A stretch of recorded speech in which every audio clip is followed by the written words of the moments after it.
Hello, good morning sa tanan. Yan nasabta sa atong online morning devotion.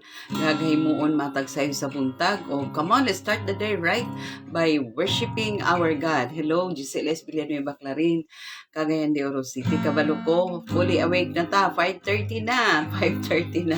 O ato nang sugda ng atong morning devotion. Pinaagi sa mga pag-live, mga pagsimba, mga pag-awit sa atong Ginoo tungod kay angayan lamang nga unahon nato pag hatag ang atong unang tingog nga mugawa sa atong mga ngabil, unang pusok nga atong i-exert para sa kaymayaan. Una nga imagination sa atong hunahuna no para sa kaymayaan sa Dios kay nagpabilin pa ang atong motto nga seek ye first the kingdom of God and His righteousness, and everything shall be added unto us. Primerong adlaw karon sa simana, tungod kay adlaw Lunes man karon no. So ato nagsugdan ang atong morning devotion. Amen.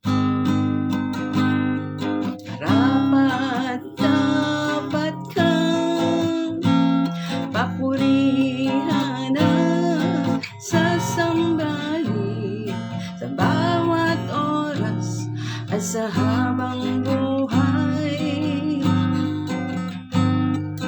dahil pag-ibig mo ramdam sa puso ko, araw at gabi presensya mo gumagabay lagi, nananatiling tapat sa iyong salita, di pababayaan maguna man ang mundo. Nananatiling tapat sa iyong pangako, di pababayaan maguna man ang mundo. Dapat kang papurihan at sasambahin sa bawat oras at sa habang buhay, dahil pag-ibig mo ramdam sa puso ko, araw at gabi presensya mo gumagabay lagi, nananatiling tapat sa iyong salita, di pababayaan maguna man ang mundo. Nananatiling tapat sa iyong pangako, di pababayaan maguna man ang mundo. Nananatiling tapat sa iyong salita, di pababayaan maguna man ang mundo. Nananatiling tapat sa iyong pangako, di pababayaan maguna man ang mundo.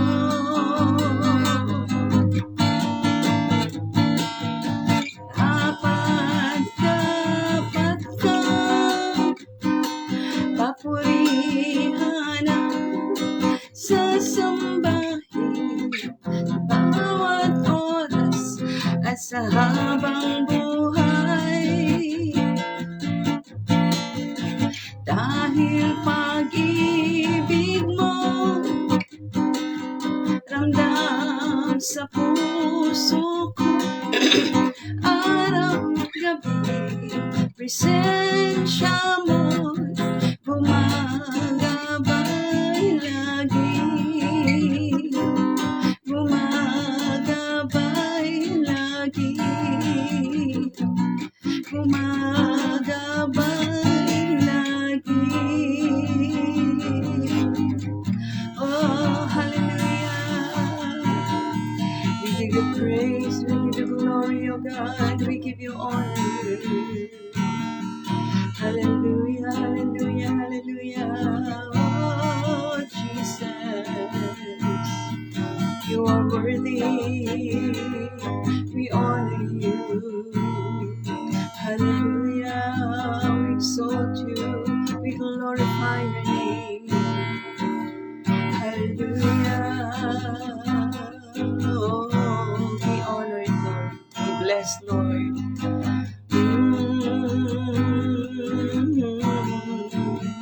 Amen. Salamat kaayo, Lord, sa imong pagpukaw ka na mo, Ama, nininsay sa kabuntagon. Lord, nga gipabukapan nimo ang among mga mata, nininsay sa kabuntagon, gi-enable mi nimong makabangon, aron makahimo mi niining bulaton, Lord, kay kanunay nimo kay impress sa mong heart ang imong mahal nga pulong nga seek ye first the kingdom of God and His righteousness, and everything shall be added unto us. Lord, salamat kaayo niya nga pulong, Lord, nga gabagting-bagting sa among iglungog, O God. Thank you kaayo, Lord. Isan pa, thank you sa kalidad, malinawon, hinanok, kakatulog na imong i-provide ka namo tibok gabi. Thank you usab, Lord, nining laing matahong nga adlaw ng Monday. Primerong adlaw nining simana, O God. Salamat nga ikaw, nag-assure ka namo, Ginoo, nga padayon ka, makikuban ka namo tibok simana. O thank you usab kaayo, Ginoo, Lord, nga imong gipasinati karon ang imong mercy. Nga bako kanunay sa matag sa buntag. Thank you sa imong pagpukaw sa tanang mga kaigsunan nga nag-join karon, Lord. Dalaygon ka, Lord, bisan pa sa imong pag-andam sa panalangin alang sa matang usa. Dalaygon ka, dawata ang among mga pagpasalamat, Lord, pagdaig pagimaya, pinaagi sa gamhanan nga ngalan ni Ginoong Kristo nga among Ginoo manluluwas. Amen. Hallelujah. So, naata karon sa padayon tano kay nag-stop ta sa chapter 33 last Saturday, no? Wala ta makahimog Sunday tungod kay gi-exempted na to ang Sunday kay busy man tag Sunday. So karon adlaw karon nga Monday atong i-continue ang Book of Ezekiel chapter 34 na ta karon. So diya sa chapter 34 kung atong basahon ang verse 2 to 16, it talks about nagisgot ni sa mga irresponsible kaayo nga mga irresponsible kaayo nga mga shepherd, or sabi ni Saya pa, magbalantay. Kita nato nga si Ezekiel describe the people and the leaders of the nation as sheep and shepherd. Ang mga katawhan sa Israel gitawag nga mga karnero, sheep, ug ang mga rulers and leaders sa nasod sa Israel gitawag nga mga shepherd. Galing lang makasubo kay palandungon, no? Kay ang expectation ni Lord alang sa mga rulers and leaders sa mao nga nasod, failure si Lord, disappointed si Lord tungod kay wala sila muhimo sa ilang mga katungdanan accordingly. No, nakita nato, but the rulers and leaders are very irresponsible, no? Irresponsible by not feeding the sheep or the flock or the people of the nation, no, by not feeding the flock and by neglecting them. Wala na gani sila i-fed, gipasagdan pa gyud sila. Spiritually speaking, kanunay man ginato i-cite sa spiritual aspect, no. Spiritually, actually, because ang Israel chosen nation, so ang mga tao panagtawag ni Lord chosen people of God. So tungod kay mga pinili silang katawhan, tinawag silang mga katawhan sa Diyos. Ang ngayon lang unta nga i-fed sila not only sa material nga kanang aspeto, but more so sa spiritual nga aspect.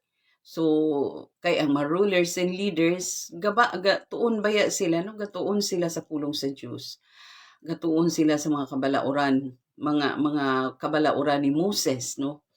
So instead of doing their respective tasks, no, unto the people, wala sila nahimo ini, wala nila gitudloi ang mga tao, wala nila gi-fed spiritually ang mga tao sa mga spiritual foods or pinaagi sa pulong sa Dios. Wala nila gisulti ang mga tao, wala nila gi nurture ang mga tao sa word of God.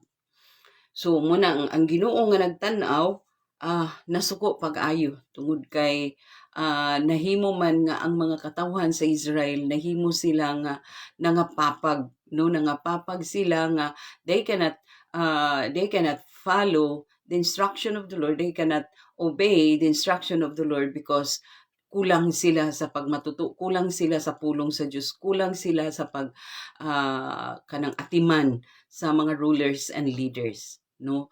Wala sila na nurture, wala sila na mulda, wala sila na tudloi, wala sila mga walay hanaw sila.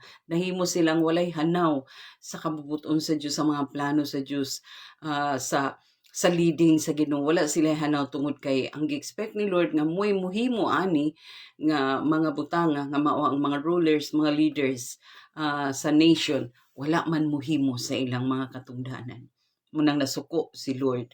So, the rulers and leaders are very responsible by not feeding the flock or the sheep and by neglecting them. No, instead nga mag-atiman sila, gi-abuse nila ang ilang posisyon, gi-abuse nila ang ilang power while the flock or the sheep suffers. So nagkuan pa noon sila kanang ang ilang posisyon, ang ilang powers gikuan nila, sa tawag ani gi-abuse nila in a sense nga gikuan nila kanang ni-take advantage sila, nag-benefit sila out of some resources out of the people para for their own benefit, no, para sa ilang kaugalingong katagbawan. Gigamit na hinuon nila, no, gigamit nila ang ilang power and authority over the people para makakuha sila sa gusto nilang kuhaon sa mga katawhan para lang sila masatisfy, para lang sila matagbaw sa ilang mga selfish nga desire. So ingon anang nahitabo sa mga kanang leaders, sa mga rulers sa maungan asod. So tungod ana nakakita man ang Lord ana, wala may nalilong sa Ginoo. Nakita ni Lord nga nagsuffer na ang iyang mga katawhan. Ang expect niya nga mga considered shepherd magbalantay nga maontay responsible to feed the people, responsible to take good care the people physically, spiritually. Nakita ni Lord nga responsible unta sila, no, to nurture, no, to mold the people physically, spiritually. Wala nila gihimo ang mao nilang mga katungdanan. So si Lord nga nakakita, suko kay si Lord. That's why God intervenes, no? Ni-intervene ang Ginoo, step by step ang pag-intervene ni Lord. The first thing nga gihimo ni Lord in order to by intervening, no, in order to intervene, ang pirmirong gihimo ni Lord, makita nato dinha nga He repairs the damage caused by failure and neglect of the rulers and leaders. Gikuan ni Lord kanang gi-repair niya ang mga damage, unsay mga damage nga nangahimo sa mga leaders during the time gi-repair ni Lord. Siguro dunay mga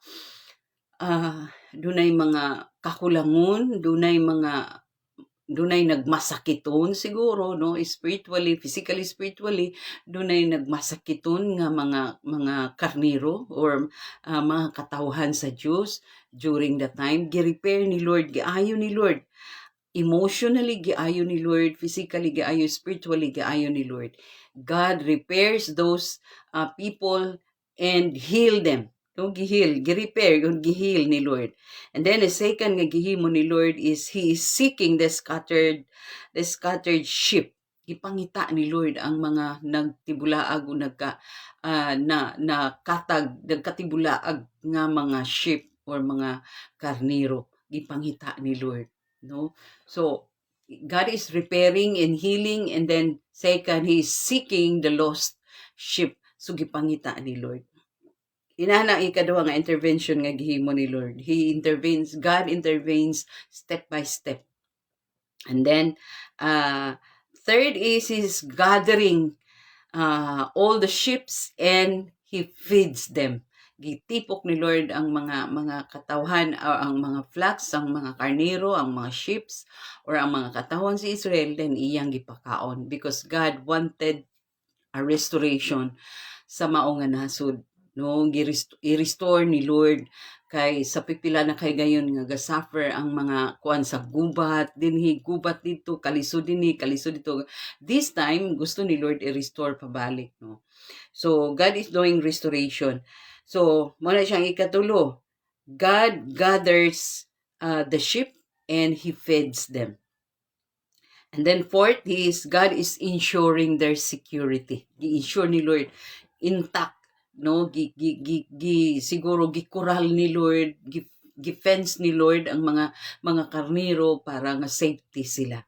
So kita gipinsa punta ni Lord sa iyang power, no, sa iyang kaning high wisdom, no, sa mighty hand of God, gikaptan ta ni Lord nga gipinsa ta ni Lord para dili ka totally kapanghilabot ang kaaway against us. So he gathers the sheep and he feeds them. Then next is ikaapat man siguro, no, ang ikaapat is God is ensuring, he ensures the security of the flocks of the sheep. Alami kay paminahon no nga ang atong kinabuhi karon na ay extra protection nga gibutang ni Lord sa atong kinabuhi because sometimes or di lang sometimes many times dili mata sensitive, no, sensitive sa moving ni Lord. Dili pud ta inaana ka strong og discernment nga mabati nato diretso ang presence ni Lord or makita nato diretso gapadulong na ang attack sa kaaway, no, dili ta makabantay nga murag ga-action nag-attack ang kaaway sa ato, but we know that God has his mighty hand who is covering, no, covering us nga mo gani nga bisag ma-struck down ta but we are not totally destroyed. Ingon si Paul, no, nga struck down but not destroyed. Inana kay ngano na ang mighty hand ni Lord nga ga-cover sa ato. Orang gipinsa ni Lord ang iyang mga gikural, no, na ay mga fences nga gibutang ni Lord sa atong side by side, back and front, no. So ingon ana ang ginahimo ni Lord sa ato, and even during those time he is ensuring their security. And even until now, God is still ensuring our security. Ang atong even our future, no, ang atong kaugmaon gikapta naas gamhanang kamot ni Lord ang atong kaugmaon. So ingon ana na siya. Ang ikalima is mo na pinakatsada, God is announcing himself as shepherd. Gi-announce ni Lord sa mga katawhan nga siya na ang magbalantay. And he uses Ezekiel to be his mouthpiece, no? Gigamit ni Lord si Ezekiel nga tigpamaba to announce the people nga he is now the new shepherd, no? Nga mao nay mag-atiman, mao nay magbantay kanila, no? So mo nang naa karon sa atong panahon, no, Jesus Christ is our shepherd, no. Ingon si Jesus Christ sa iyang mahal nga pulong sa John, book of John, nga I am the good shepherd. Kung ma-reminded ta, mo nang giingon ni Jesus Christ nga he is the good shepherd. So he is our shepherd, the Lord Jesus Christ. So gi-announce ni Lord through Ezekiel's mouth nga he is now the new shepherd nga mo nay mag-atiman sa mga katawhan niya. And kaning last, kining last, dili malimtan ni Lord ang gihimo nga pagpasagad sa mga rulers and leaders sa mao nga nasod, that he is going to judge the shepherd or the rulers and the leaders in the nation who are irresponsible, hukman sa Dios, no. So dili sila kaipsot gihapon kay ang ilang pagpasagad sa mga katawhan sa Dios, ang wala nila pag-atiman, ang wala nila pagpakaon, no, sa mga katawhan sa Dios, suko man ang Ginoo ana. So God is going to judge them for being irresponsible leaders, for being irresponsible shepherds. Kita na to karon mga igsuon nga there are also group of Christians karon nga kana bang ang ilang kaugalingon ang ilang gipadako, no? Na sila gwapo na kaayo ang ilang balay, na sila yung mga helicopter, no? Sulod gawa sila sa nasod na kung tan-aw nimo ang ilang mga plane nga member magbalay-balay pamaligya og puto, magbalay-balay og pamaligya og mga kanang musulod sila makatindahanan, mamaligya og mga bisan unsa na lang mga chocolate or mga ballpen ana para lang ihatag nga to sa ilang kadagkuan nga nag-rule or nag mga kadagkuan nila sa ilang mga churches, no? Kana bang kung magtan-aw ka, here comes the kuan ka bitong magkita nimo nga laka kanang antos sila, no? Grabe, pabaga na ni balay-balay mamaligya sila mga puto kay ang income ipadala nga to sa ilang mga leaders. Kanang usurping their authority or abusing their positions, abusing their power, no? To the extent nga ang mga kaning normal nga mga plain nga mga sakop nila, member nila nangag-antos og balay-balay, lakaw-lakaw, pamaligya og mga puto unsa pa kana dinha, no? Para lang nga maka-income sila kay naa sila mga target naa sila mga target nga amount nga kuta nga para maabot nila kay ilang ihatag sa ilang mga leaders. Di ba usurping abusing their authorities, their powers, their positions. Ingon ana ang nahitabo sa Ezekiel, no? Nga kanang na-abuse kay nila ang ilang gahom, no? Para lang sa ilang kaugalingon nga satisfaction. So dili day may maya ang Dios ana, dili may muot gyud ang Dios kaligut-gutan sa Ginoo. That's why sa katapusan atong nakuha dinhi that God is going to judge the shepherd or the rulers and leaders who are responsible, no? Mukuan gyud gihapon sila, mo give account gyud gihapon sila tubangan sa Dios pag abot sa panahon. Di manggaling diretso ang judgment pero one day na ay final day nga gitaganan ni Lord para hukman gid sila.